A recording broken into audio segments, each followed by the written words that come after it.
السلام علیکم friends, welcome to Urdu voice. امید ہے آپ کو میرے چینل کی ویڈیوز اچھی لگ رہی ہوں گی۔ اگر اچھی لگ رہی ہیں تو میرے چینل اردو وائس کو سبسکرائب کریں اور کمنٹس میں اپنی رائے سے آگاہ کریں اور ویڈیوز اپنے دوستوں کے ساتھ شیئر کریں۔ شکریہ۔ آنکھوں کے نیچے سوجن کا مسئلہ عموماً موروثی ہوتا ہے۔ اس میں آنکھوں کے نیچے کی جلد پھول کر تھیلیاں سی بن جاتی ہیں۔ ان کی موجودگی میں چہرہ کسی عمر رسیدہ فرد کا محسوس ہوتا ہے۔ عام طور پر 30 سال کی عمر کے بعد آنکھوں کے نیچے کی جلد کی یہ کیفیت نمایاں ہو جاتی ہے۔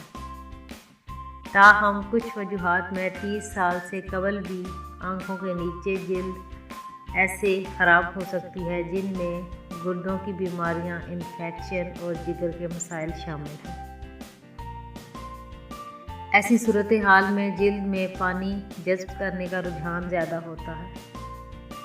کیونکہ آنکھ کے نیچے کی جلد زیادہ نازک ہوتی ہے اور اس میں نرمی زیادہ پائی جاتی ہے، اس لیے اس میں رطوبت زیادہ جمع ہو جائے تو پھولی پھولی سی تھیلیاں بن سکتی ہیں۔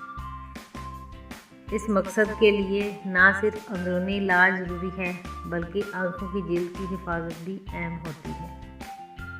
گردوں کے نظام کی اصلاح کے لیے پانی زیادہ استعمال کریں، چائے، کافی اور دیگر مشروبات کم کر دیں اور خاص طور پر چکنائی اور گرم غذا سے پرہیز کریں۔ اس کے علاوہ ایک گلاس نیم گرم پانی میں لیموں کا رس ڈال کر پیا کریں۔ اس سے نہ صرف آپ کے آنکھوں کے نیچے کی سوجن ختم ہوگی بلکہ آپ کی آنکھیں پرکشش اور حسین بھی نظر آئیں گی۔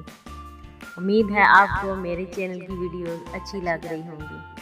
اگر اچھی لگ رہی ہیں تو میرے چینل اردو وائس کو سبسکرائب کریں اور کمنٹس میں اپنی رائے سے آگاہ کریں اور ویڈیوز اپنے دوستوں کے ساتھ شیئر کریں۔ شکریہ۔